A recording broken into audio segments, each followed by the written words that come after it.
내가 한 것이 아니라 주님이 역사하시기 때문에 반드시 믿음대로 될지어다 역사가 나타날 줄로 믿습니다. 우리는 그런 믿음 가운데서 오늘 맥주감사주일로 지키게 되었습니다. 맥주감사주일이라고 하는 것은 오순절 성령 강림을 의미합니다. 하나님의 놀라운 그 역사를 이제 맥주절은 연중에서 첫 열매 곡식을 하나님 앞에 드린다는 의미로 맥주감사주일을 맥주감사를 하게 되었습니다. 오늘 이 말씀을 중심해서 내게 주신 모든 은혜, 살리는 복음, 예수는 그리스도 살리는 복음, 내게 주신 모든 은혜가 무엇일까? 오늘 시편 116편 12절에 여호와께서 내게 주신 은혜를 무엇으로 보답할꼬? 라는 말씀이 있는데 이 말씀에서 은혜라고 한 말이 증여, 혜택이라는 뜻을 지닌 말입니다. 이 말은 히브리어 타그놀이란 말인데요. 타그물. 이 말은 구약성경에서 단 한 번만 나와 있어요. 은혜라는 말로서 이 말이 단 한 번밖에 나와 있지 않아요. 그렇다고 하면 여호와께서 내게 주신 모든 은혜가 무엇일까? 먼저 따라서 한번 해봅시다. 숨을 쉬게 하신 하나님의 은혜. 숨을 쉬게 하신 하나님의 은혜라는 거예요. 그래서 호흡이 있는 자마다 무슨 말씀이에요? 숨을 쉬고 있느냐 그 말이에요. 지금 숨을 쉬고 있느냐? 여호와께 감사란, 찬양하라는 거예요. 그렇다면 숨을 쉬게 하기 위해서 하나님께서는 우리에게 어떤 일을 하셨을까요? 놀라운 일입니다. 무엇입니까? 세상을 창조하신 거예요. 창세기 1장 1절에 태초에 하나님 천지를 창조하시니라, 이 말씀이 우리가 이 땅에서 지금 숨을 쉬고 살아가기 위해서 말씀하신 것이고 창조하신 것입니다. 그래서 그 말씀은 바로 올바로 번역하면 그 하늘들과 그 땅을 창조하셨다는 거예요. 하늘들이라고 했어요. 우리는 말은 그냥 하늘과 천지 그렇게 말씀했어요. 하늘들이란 말이에요. 그러면 하늘들이라고 하는 것은 우리가 보이는 하늘, 대기권, 영어로는 스카이라고 하지요. 보이는 하늘이 있고 또한 보이지 않는 하늘, 헤븐, 눈으로 보이는 헤븐도 있고 보이지 않는 하늘도 있습니다. 궁극적으로는 우주가 하늘이라고 할 수가 있겠고 또 하나님께서 보좌에 계신 하나님의 나라의 하늘이라고 볼 수가 있습니다. 자, 그런데 그 하늘들이 총칭해서 우리는 하늘이라고 하지만 하늘들이에요. 보이는 대기권 하늘, 또 멀리 망원경으로 보이는 우주의 하늘, 그것으로도 보이지 아니한 하나님의 보좌의 하늘, 이 하늘들을 총칭해 가지고 하늘들과 그 땅을 창조하셨느니라 그렇게 말씀하고 있어요. 그런데 놀랍게도 그 하늘들이 누구를 대상하고 창조하셨느냐? 땅이라는 거예요. 그 땅, 이 지구를 말해요. 이건 뭘 말하냐면 여러 사람들이 한 사람하고 싸운 것과 마찬가지예요. 여러 사람들이 지금 누구를 대항해서 싸우고 있어요? 한 사람. 이 하늘들의 무수한 우주의 아름다운 성운 그 별들이 헤일 수가 없지요. 그것들이 이 땅을 목적하고 대칭하고 상대해서 창조되었다는 거예요. 이 엄청난 사건입니다. 이런 사실을 우리가 진정으로 깨닫는다고 하면 놀라운 거예요. 그 엄청난 하늘들이 그 땅이라고, 이 지구라고 하는 지구를 대상으로 해서 그 하늘과 똑같이 창조되었다는 거예요.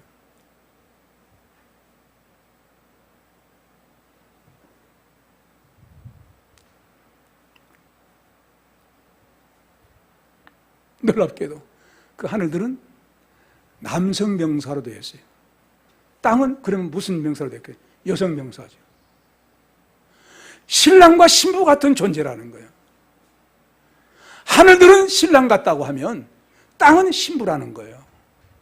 그만큼 이 땅, 이 지구가 엄청난 존재의 대상으로 창조되었다는 것입니다. 그러면 어떤 지구로 하나님께서 이 지구를 창조하셨습니까? 바로 지구상에 살아가고 있는 모든 동식물 존재들을 비롯한 인간들을 위한 지구를 창조하신 거예요. 태초에 이 천지, 이 땅이 어떻게 되었느냐 성경 보면 나와 있잖아요. 1장 1절로 2절에 물로 뒤덮인 지구예요. 물로 뒤덮인 지구를 창조하신 거예요. 태초에 천지를 창조하시냐 할 때 그 땅이 물로 뒤덮였어요.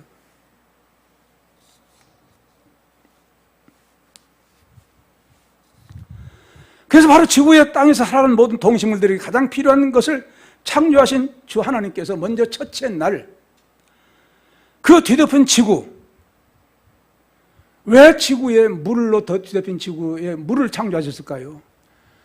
우리 동식물들이 지구에 존재하는 동식물들이 가장 필요한 것이 무엇이다? 물이라는 거예요.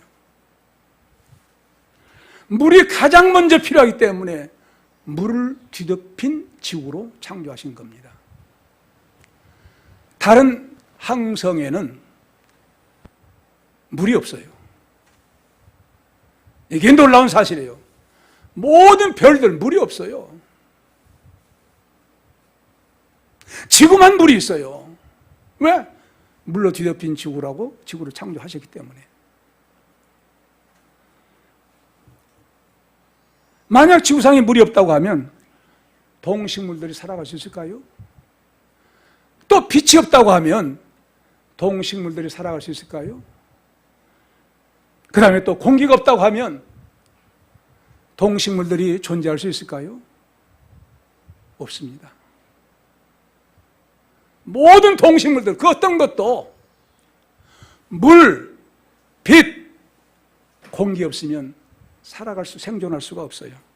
그래서 하나님께서 가장 먼저 지구상에 필요한 것, 물, 첫째는 물, 둘째는 빛, 셋째는 공기입니다. 첫째 물을 창조하신 하나님, 어떻게 창조하셨다고 했습니까? 이미 말씀드린 바와 같이 물로 뒤덮인 지구를 창조하신 거예요. 왜? 이 지구상의 모든 동식물들의 존재에는 물이 있어야 되기 때문에 물이 그만큼 필요한 존재, 생명의 원천으로 물을 먼저 창조하신 것입니다. 물들을 통해서 창조하신 생명체들이 살아가도록 기본적인 창조를 지구상의 물로 뒤덮인 지구로 먼저 창조를 하신 것입니다. 생명체들의 원천이 가장 첫째 원천은 물이 있어야 되기 때문에 물로 뒤덮인 지구를 탄생하게 한 겁니다. 그 다음에 둘째 빛을 창조하신 하나님. 1장 3절이에요. 창세기 1장 3절. 하나님이 가라사대 빛이 있으라 하시면 빛이 있었고 그랬어요. 하나님이 가라사대 빛을 창조하셨어요. 첫날입니다. 물로 된 지구. 그 다음에 계속해서 빛이 있으라 하시면 빛이 있었고, 이 빛 창조로 무엇이 세워지냐? 모든 우주 만물의 질서가 세워진 거예요. 이 빛 창조로 우주 질서를 세우신 것인데 혼돈, 공허, 기품이 이제 있는데 이 빛 창조로 혼돈, 공허, 흑암이 물러간 거예요. 이 빛 창조로 그러므로 피조물의 모든 정체성이 드러나게 된 거예요. 아, 저 별들이구나, 태양이구나, 달이구나, 은하계의 수많은 별들이 보이네. 이렇게 정체성이 드러나게 된 것입니다. 그 다음에 빛 창조의 빛은 하나님의 영광을 드러냅니다. 빛은 언제든지 하나님 편이에요. 네 번째로 빛 창조의 빛은 생명의 시작입니다. 빛이 비춤으로 생명체들이 이제 운동하게 살게 된 거예요. 무에서 유를 창조하신, 만물을 창조하는 그 창조가 빛이 비춤으로, 아, 무에서 유가 어떤 것이 창조되느냐 하는 것을 보여 알게 된 거예요. 정체성을 드러내게 된 거예요. 그러므로 빛 없이는 생명의 존속이 불가능해요. 요한복음 1장 4절에 그 안에 생명이 있었으니 이 생명은 사람들의 빛이라 그랬어요. 주님은 생명이시고 그 생명 안에 뭐 빛이 있다고 해요. 빛 자체입니다. 주님은. 그 빛 자체는 주님이 가라사대 빛이 있었고 빛을 창조하신 거예요. 그러므로 빛 창조로 생명의 역사가 시작된 거예요. 또 첫 창조의 빛으로 천체들이 운행합니다. 움직이기 시작한 거예요. 모든 우주, 은하계를 비롯해서 우리 태양계, 이게 움직이기 시작한 거예요. 그 움직이기 시작한 것이 무엇이? 시간 시작이에요. 그래서 시간이 탄생된 거예요. 그런데 그 시간이 뭘 중심으로 시간이 운행되게 되느냐? 지구예요. 지구. 이 지구가 한 바퀴 도는 24시간대가 생긴 거예요. 그래서 모든 우주, 모든 것들 시간을 뭘로 재고 알 수 있느냐? 지구가 돌아가는 시간을 통해서 재요. 그 지구의 시간이 시작된 거예요. 그 24시간입니다. 이것이 빛 창조로 이루어진 겁니다. 이 빛이 창조됨으로 말미암아 움직이기 시작한 거예요. 모든 게 움직여요. 생명의 역사가 시작된 거예요. 그 다음에 세 번째로 공기를 창조하신 하나님입니다. 첫째 물을 창조하시고 빛을 창조하시고 공기를 창조하신, 공기를 어떻게 창조하셨느냐? 물로 뒤덮인 지구라고 했잖아요. 이 지구에 물로 뒤덮인 그 지구를 나눠버린 거예요. 절반은 위로 올라가, 절반은 땅에 있어 하고 나눠버린 거예요. 그러니까 노아의 홍수 이전에는요, 우리가 보는 이런 하늘이 아니었어요. 물로 완전히 뒤덮인 마치 비닐하우스처럼 지구를 물층으로 둘러싸이는 거예요. 그러니까 땅 위에 붙어있는 물, 바다, 강이죠. 위로 올라가는 물, 그래서 그 사이를 뭐라고 하냐? 궁창이라고 합니다. 넓혀버리는 거예요. 그게 바로 대기권입니다. 그러면서 공기층이 생긴 거예요. 우리가 마시는 공기층이 생긴 거예요. 언제? 첫날. 창조 첫날. 물, 빛, 공기, 첫날 창조해버린 거예요. 왜냐하면 그 다음 날부터 계속해서 생물들이 이제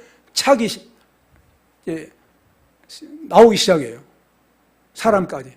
그냥 미리 그런 것들이 살아 움직이도록 살기 하기 위해서 먼저 필요한 조건, 물, 그 다음에 뭐라고 했어요? 빛, 그 다음에 뭐예요? 공기. 이렇게 해서 우리가 공기를 호흡하고 있습니다. 자, 그러면 공기가 왜 중요하냐? 공기가 없으면 생명체들이 살아갈 수가 없습니다. 숨을 쉴 수가 없어요. 모든 동식물들이요, 숨을 쉽니다.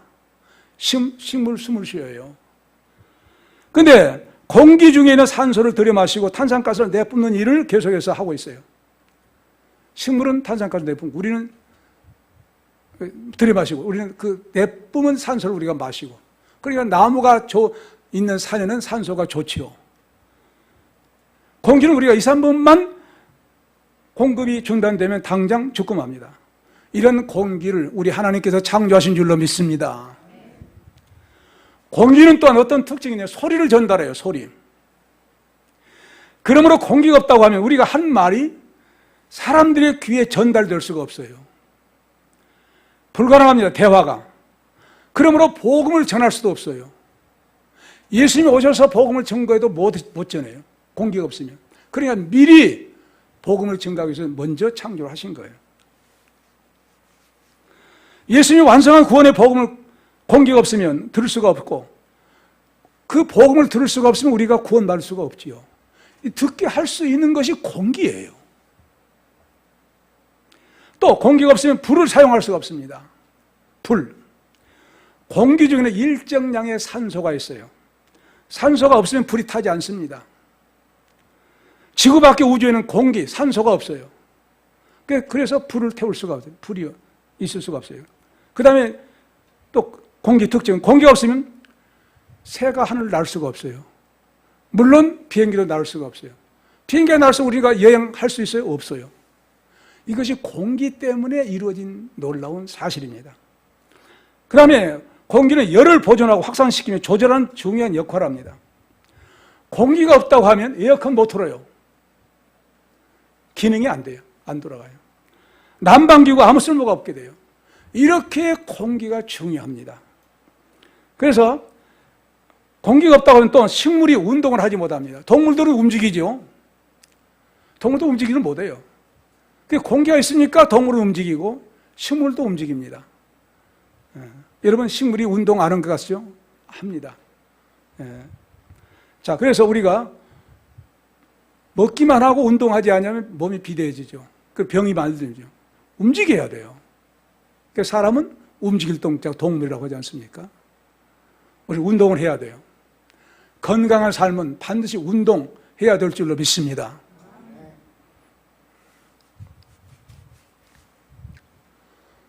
운동이 얼마나 좋은지 몰라요. 이 공기를 주신 것은 운동하라는 거예요. 동물들은 움직일 수 있으므로 운동이 가능하지만 식물들은 땅에 뿌리를 내리고 있기 때문에 운동이 불가능해요. 근데 어떻게 해서 운동을 하느냐? 바람을 불게 해요. 바람을 불게 해서 흔들리게 해요. 그래서 뿌리까지 운동이 가는 거예요. 산소가 공급된 거예요. 그래서 이렇게 하나님께서는 이 모든 동식물들을 살아갈 수 있도록 공기를 창조하시고 우리에게 산소를 주시고 이제 식물들은 반대로 산소를 내뿜게 하시고 뿜게 하고 그들은 탄산가스를 마시게 서로 이제 조화를 이룰 수 있도록. 만일 질소가 현재보다 더 많고 산소가 적으면 생명 파괴되고 등불은 꺼지고 모든 생물은 큰 고통을 받게 된다고 합니다. 질소가 많으면. 산소가 현재 21%보다 많아서 25%가 된다고 하면 폭발을 일으킨다고 합니다. 산소가 팡 터진다는 거예요. 그 다음에 15%로 낮아지면 지구상의 모든 생명체는 질식하게 된다는 거예요. 그러니까 적당한 산소, 하나님이 그렇게 창조하신 거예요. 살아갈 수 있도록. 공기 중에 이산화탄소의 양이 증가되면 지구 온도가 올라가게 되고 양이 줄어들면 식물들의 생존이 위협을 받는다는 거예요. 그렇다면 이상적인 구성비로 되어 있는 이 공기를 창조주 하나님께서 동식물들을 위해서 이렇게 좋은 공기를 창조하신 줄로 믿습니다. 그런 하나님이에요. 이렇게 대기권을 창조하신 거예요. 창조주 하나님께서 이렇게 중요한 공기를 물들로 뒤덮인 땅 표면 위에 물들을 나눠서 대기권을 창조하시고 그래서 공기들로 하여금 공기를 마시면서 살아갈 수 있도록 역사하신 하나님이신데 동식물들이 호흡하면서 살아갈 수 있는 것은 이렇게 하나님께 첫날 창조한 그 창조의 결과로 세 가지 창조를 첫날 창조했잖아요. 결국 우리가 지금 살아가고 있는 거예요. 그러면 이 지구는 가장 이상적인 위치에 놓여 있다는 거예요. 창조 과학자들의 얘기입니다. 창조 과학자는 다음과 증언해요. 태양은 지구상에 존재하는 모든 생명체가 살아가는데 절대적으로 필요한 항성이라는 거예요. 그러니까 지구 이외에는 이런 생명체들이 살아갈 수 없는 별들이라는 거예요. 그만큼 지구가 별들 중에 최고의 존재, 하늘들과 대칭된 그 지구로 창조하신 거예요. 얼마나 놀라운 사실입니까? 그래서 태양계 별들도 창조된 지구를 비춰라는 사명과 이제 배치는 첫째 날에 태양계 별들도 창조가 되어서 첫날에. 근데 그 사명은 넷째 날에 주신 거예요. 넷째 날. 그래서 태양은 지구를 위해서 바로 우리가 되게 이제 태양계 하면 태양을 중심으로 돈다고 하잖아요. 그러나 그건 지구를 위해서 그렇게 만드신 거예요. 지구가 중심이지. 그러니까 지구 먼저 만들어 놓고 태양을 나중에 사명은 넷째 날에 주신 거예요. 너는 빛을 비춰라. 그렇게 다른 반사에서 밤을 밝히라. 그 사명을 넷째 날에 주신 거예요. 그 태양도 언제 만들어지냐? 첫째 날 만들어졌는데 배치와 그리고 열을 내라고 사명은 넷째 날 주신 것이라 그런 말입니다. 지구가 으뜸이라는 거예요. 그러니까 지구를 위해서 이와 같이 창조가 된 거예요. 그래서 바로 그 태양도 첫날 빛으로부터 만들어진 태양이에요. 엄청난 사실입니다. 그런데 바로 이제 이 적합한 온도에만 이제 우리가 생존이 가능한데 이 지구는 춥지도 않고 덥지도 않고 너무 물론 추운 것도 있지만은 그래도 지구 절대 모든 평균 온도가 15도 정도가 된다고 합니다. 그리고 지구 표면 온도가, 그 다음에 그 중요한 원인 중에 하나가 지구가 태양으로부터 아주 이상적인 거리에 놓여 있다는 거예요. 태양과 지구의 거리가 이상적인 거리에 있다는 거예요. 그래서 그 거리가 1억 5천만 킬로인데 이것이 절대거리라고 한다고 합니다. 절대거리. 이 거리에 떠나지 않고 자전과 공전을 해야 우리가 지구에서 살아갈 수 있는 것이지, 이 위치를 가까이 간다거나 멀리 한다 그러면 지구의 생물체들이 살아갈 수가 없다는 거예요. 그걸 창조 때부터 넷째 날 이런 사명을 주신 때부터 지금까지 계속해서 역사하고 있는 거예요. 하나님의 엄청난 놀라운 사랑을 누구 때문에? 지구에서는 또 누구 때문에? 우리 인간들. 할렐루야. 최고로 인간들을 생각해서 천지를 창조하신 하나님이신 줄로 믿습니다. 그래서 신명기 4장 19절에 개역개정입니다. 또 그리하여 내가 하늘을 향하여 눈을 들어 해와 달과 별들, 하늘 위의 모든 천체, 곧 너희 하나님 여호와께서 천하 만민을 위하여 배정하신 것을 보고, 무슨 배정이 무슨 배치, 일정한 거리에 배치했다는 거예요. 하나님께서 일정한 거리에 배치하신 것을 보고 미혹해서 그것에 경배하지 말라, 섬기지 말라고 말씀하고 있어요. 그래서 바로 태양과 지구의 이상적인 거리로 하나님께서 이렇게 창조를 하신 거예요. 얼마나 엄청난 일입니까? 일정한 거리로 태양과 지구를 창조하시고 이렇게 운행하고 계신 거예요. 그렇다면 이건 무엇입니까? 인간들을 얼마나 사랑하셔서 지구를 중심해서 천지를 창조하시고 지구 또한 인간을 위해서 창조하신, 그래서 모든 것 준비하시고 사람을 며칠 날에 창조했다고 알고 있습니까? 며칠 날이에요? 며칠 날이에요? 6일째. 창조 첫날에 마지막 날이에요? 마지막 날. 왜? 모든 걸 인간을 위해서 준비해 놓으신 창조다. 믿습니까? 모든 걸 인간을 위해서 살아가기 적당하게 준비해 놓으신 창조와 정비 창조를 하시고 인간을 마지막에 살기 좋은 그런 지구 덩어리로, 그런 모든 것 다 갖춰진 그런 지구로 만드시고 인간을 창조하신 거예요. 그렇다고 하면 인간이 최고의 하나님의 사랑의 창조의 대상입니다. 그토록 창조하신 거예요.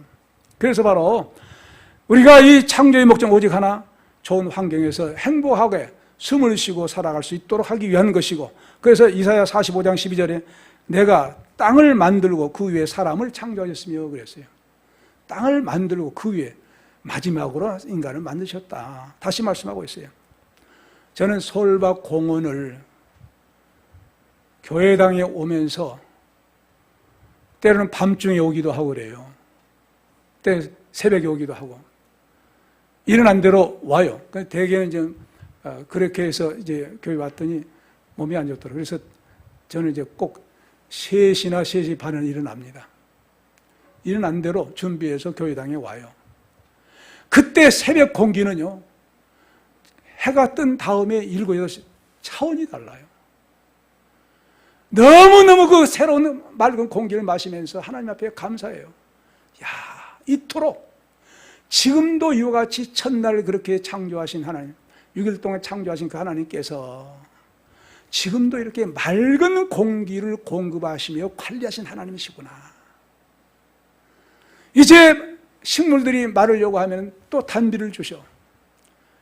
그 풀잎들이 이슬을 먹은 자태를 보면서 뭘 생각한 줄 아십니까? 나무 잎사귀에 풀잎 위에 방울진 그 물방울, 뭘 의미할까요? 하나님의 그토록 사랑을 거기에 심어 놓은 거예요. 너의 식물도 그토록 사랑한다. 식물들은 말이 없지만은 하나님을 찬양할 거예요. 감사할 거예요. 그동안에 비가 와서 굉장히 목말랐는데 이렇게 시원한 비를, 촉촉한 비를 내리셔서 감사합니다. 감사의 찬양을 읽을 수가 있어요. 이런 하나님이시구나. 그러므로 한순간도 하나님께 창조한 이후에 동식물들뿐만 아니라 우리 인간을 그렇게도 사랑하신 하나님이신 줄로 믿습니다. 그러면 하나님에는 감사하지 않을 수가 없죠. 그래서 시인은 시편 150편 6절에 호흡이 있는 자마다 여호와를 찬양할지어다 할렐루야 그래요. 너희들이 지금 숨을 쉬고 있느냐? 하나님마다 하나님 여호와 하나님을 찬양하라는 거예요. 지금 숨을 쉬지 않고 있는 사람 한번 손 들어보세요. 있어요, 없어요? 대답이 없네. 숨을 안 쉬고 있는 사람 있어요, 없어요? 손 들어봐요. 숨을 안 쉬고 있는 사람? 없지요. 뭐라고 줄 아십니까? 지금 숨을 쉬고 있느냐? 하나님을 찬양하라는 거예요. 믿습니까? 지금 내가 숨을 쉬고 숨을 쉬면서 설교하지 않습니까? 여러분 듣지 않습니까? 하나님을 찬양하라는 거예요. 숨을 쉬고 있기 때문에 살아있지 않냐? 그 숨을 쉬기까지 창조의 역사가 있었던 거예요. 세상 창조. 이런 하나님이라는 거예요.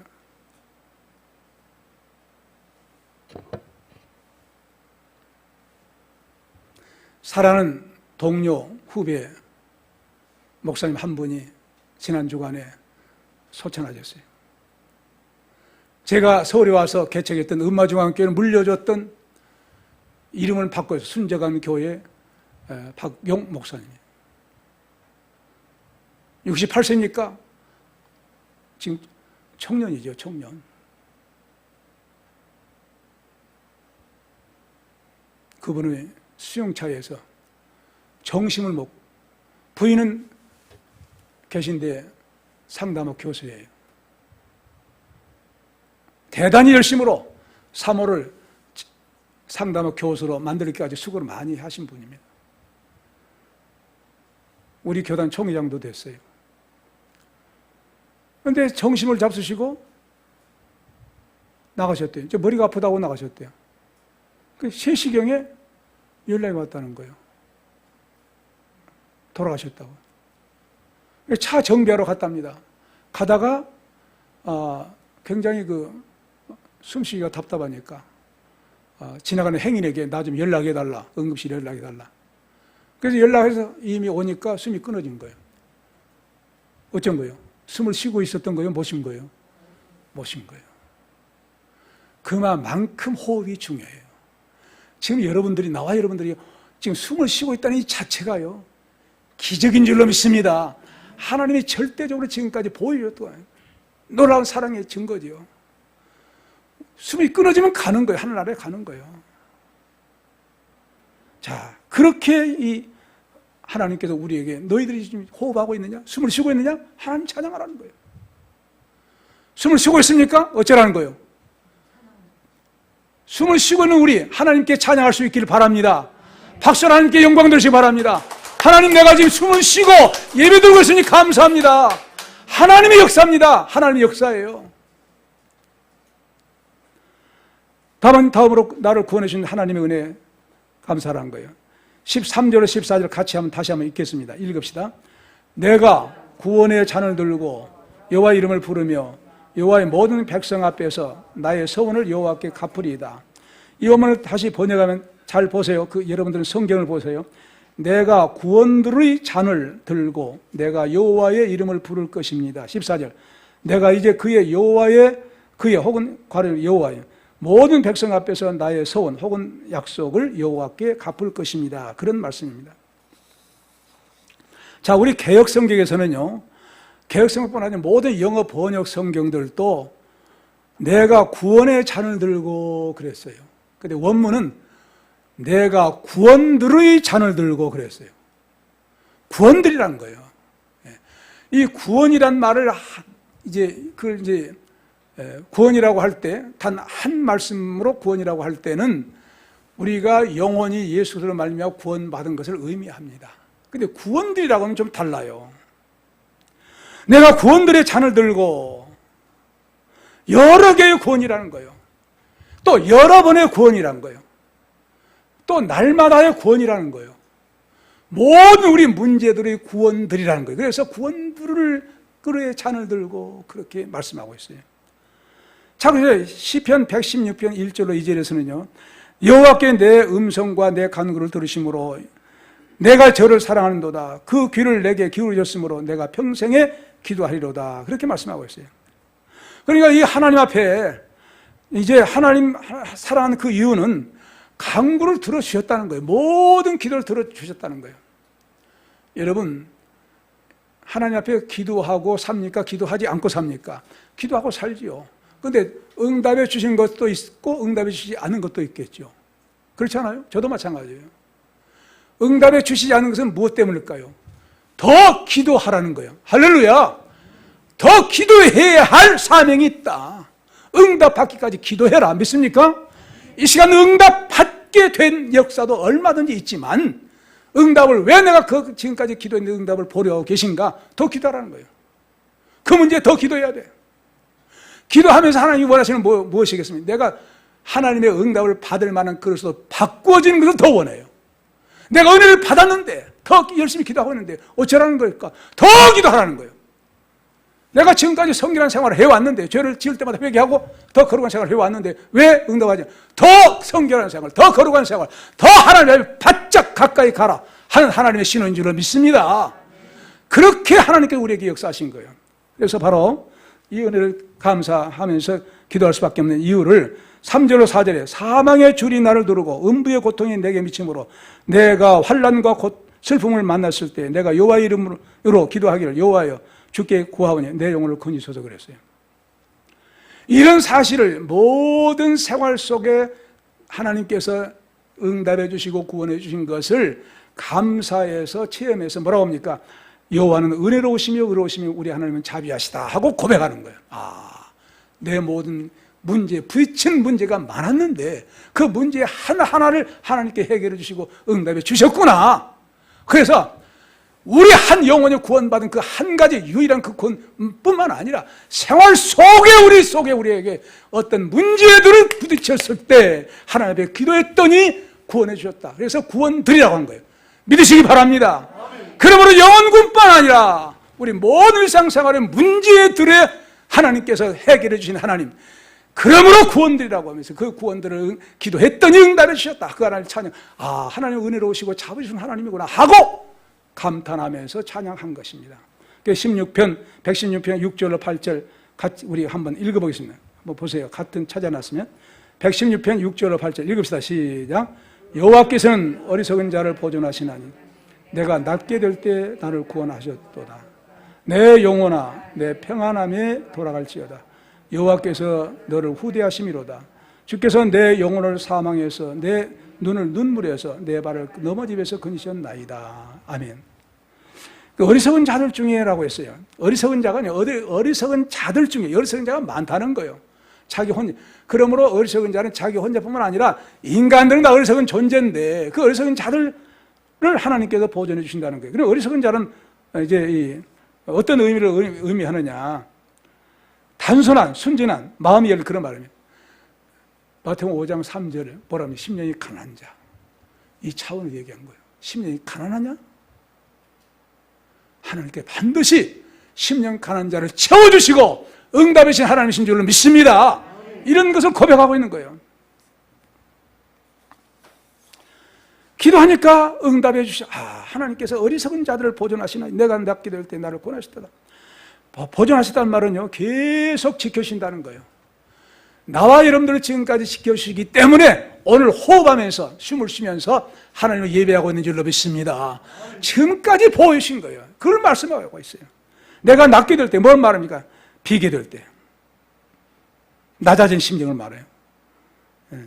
가난하게 될 때 심령이 가난한 자 하나님께서 응답해 주셨다는 거예요. 그래서 바로 어떤 찬송가 나옵니다. 375장 어떤 찬송가입니까? 아이같이 어리니 나를 도와주소서. 힘도 없고 약하니 나를 도와주소서. 또한 마음심이 슬프니 나를 위로하소서. 의지 없이 다니니 나를 위로하소서. 의지 없이 다니니 나를 도와주소서. 하나님 앞에 강하다고 할 때 안 도와줍니다. 나는 있어. 난 돈이 많아. 나는 건강해. 안 도와줘요. 나는 약합니다. 내가 지금까지 건강히 살아왔다 할지라도 하나님께서 나를 버리시면 나는 죽습니다. 절대적으로 하나님만 의지합니다. 내가 운전을 잘해서 사고 안 난 것이 아니라 하나님이 지켜주셨기 때문에 사고 안 납니다 하고 운전한 사람 올바른 신앙 있는 줄 믿습니다. 그렇게 사시기 바랍니다. 내가 운전 잘하니까 나 사고 없어. 천만에 나를 지켜주신 하나님, 나를 보호해 주신 하나님, 내가 사업 잘해서 돈을 많이 벌어. 아니에요. 하나님 복 주셔서 돈을 벌게 하심으로 난 잘된 것이다. 하나님 매사를 하나님 앞에 영광 돌 수 있기를 바랍니다. 그래서 내 영혼을 사망해서, 주께서 내 영혼을 사망해서 내 눈물에서 내 발을 넘어져서 건지지 않는, 그렇게 보상해 주었다는 거예요. 여러분, 독일 통일이 초석이 된 독일 니콜라이 교회를 잠깐 말씀드릴게요. 언젠가는 한번 말씀드렸습니다만 다시 말씀드립니다. 독일 통일이 된 이유가 동서독이, 동독은 공산주의, 서독은 이제 민주주의 갈라졌잖아요. 근데 통일된 이유가 우리나라랑 좀 상황이 달라요. 그 독일은요, 마르틴 루터의 종교개혁으로 이미 신앙이 굳혀져 있는 나라입니다. 그런데 공산주의가 됐어요. 서방, 서독에서 일어난 것이 아니고 동독교회에서 일어난 거예요. 동독교회가. 동독교회 공산주의예요. 집회하면 잡아가요. 그런데 성 니콜라이 교회에서 18개 도시, 10개 교회가 베를린 장벽 붕괴의 도화선이 됐던 그런 기도회를 시작한 건데, 바로 1989년 10월 9일 오후 루터교 소속 성 니콜라이 교회를 비롯한 라이프치히 교회에서는 수만 명의 교인들이 모여서 촛불 기도회를 한 거예요. 동독 사람들이 교회를 모여서 기도회를 가진 거예요. 조건은 평화 시위를 하자. 우리는 기도회를 가졌어요. 이제 어떤 사건이 있을 때마다 특별히 통일을 위해서 기도한 거예요.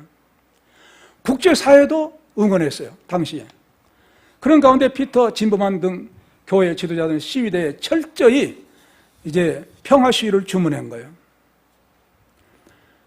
그런데 이제 이제 기도회를 모이게 됐는데, 성 니콜라이 교회 크리스티앙 페러 목사님은 이제 외가기를 막 경찰들과 군인들이 막 둘러싸인 거예요.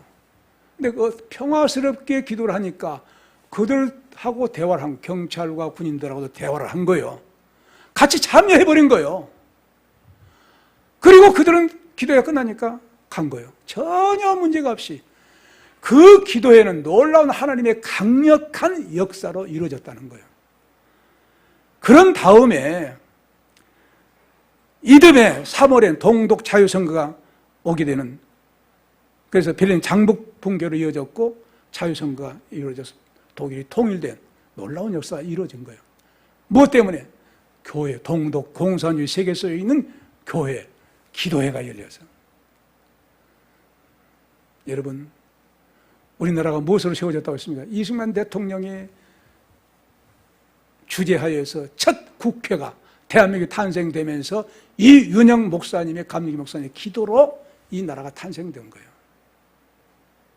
근데 이북은 대적가 세계. 교회당 다 없애버렸죠. 하나님 가만두시겠어요? 우리 계속 기도하잖아요. 우리도 반드시 남북이 복음으로 통일될 날이 오게 될 줄로 믿습니다. 왜? 나라와 민족을 위해서 기도회가 끊이지 않다고 하며, 우리도 이승만 광장에서 모여서 기독교인들이 천하무적의 사명감을 가지고 나라와 민족 통일을 위해서 기도해야 될 줄로 믿습니다. 그런 때가 와야 돼요. 가만히 앉아서가 아니에요. 동독에서 생명을 걸고 기도회를 열어 그 결과로 통일이 오게 된 것처럼 우리도 그렇게 해야 되지 않겠어요? 그러나 그보다 더 문제가 더 심각한 것이 있어요. 뭔지 아신 분 아실 거예요. 통일에 앞서 우리 크리스찬들이 반드시 해결해야 할 문제가 정의당, 불의의 정의당입니다. 정의당 아니라 말은 정의당이죠. 죄악당입니다. 적기서당이에요. 우리는 물리쳐야 돼요. 그 정의당이 6월 29일 날 발의한 차별금지법, 결사적으로 반대해야 돼요. 차별금지법이 국회의사에서 가결이 되면요, 전도 못해요. 전도 못해요. 기독교는 말살정책이에요. 그리고 교회 목회자에게 이제 동성연애 한 사람들이 우리 남남끼리, 남자와 남자가, 여자와 여자끼리 결혼하는데 결혼 주례해달라고 해서 반대하면 감옥에 가야 돼요. 벌금 내야 돼요. 이게 바로 정의당이 꾸며낸 죄악의 사탄의 역사입니다. 가만히 그냥 듣고, 아, 그래? 그런 당도 있네 하고 끝나서는 안 돼요. 전국적으로 교회가 서명란을 해야 돼요. 여러분, 제가 여러분에게 서명란을 합시다 하면 반드시 할 수 있기를, 날 되기를 바랍니다. 서명란을 해서 그 국회가 통과하지 못하도록 기독교가 살아있어야 돼요. 기독교 이제 죽어요. 이제 그 정의당 한 것이 발의가 됩니다. 그래서 정의당은 죄악당이에요. 사탄의 당이에요. 대적의 당이에요. 물으셔야 돼요.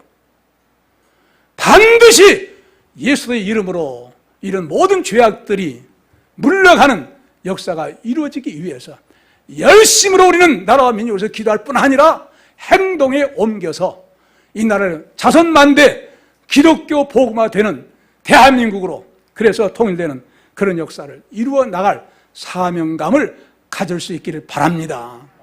그래서 오늘 이 말씀이 구원이라고 한 하나의 구원이 아니고 구원들의 놀라움, 개인 문제, 교회 문제, 내 가정에도 여러 가지 문제들, 교회, 나라와 민족 문제, 통일 문제, 이 모든 차별금지법 문제, 이런 것들 가운데서 우리가 기도할 때, 그리고 행동할 때 하나님께서 구원해 주신다고 하는 이 귀한 말씀 믿고 우리는 하나님 앞에 더욱 구원의 잔을 들고, 구원들의 잔을 들고 하나님 앞에 감사할 수 있는 그런 복된, 다음에 우리가 맥주 감사할 때 그런 복된 은혜의 영광을 돌릴 수 있는 저와 여러분, 우리 물된 동산교회, 한국교회 놀랍게 달라지는 그 은혜를 감사하면서 예배드릴 수 있는 날이 오기를 바랍니다. 기도합시다. 아버지, 감사합니다. 정말로 우리도 하나님의 놀라운 은혜 생각할 때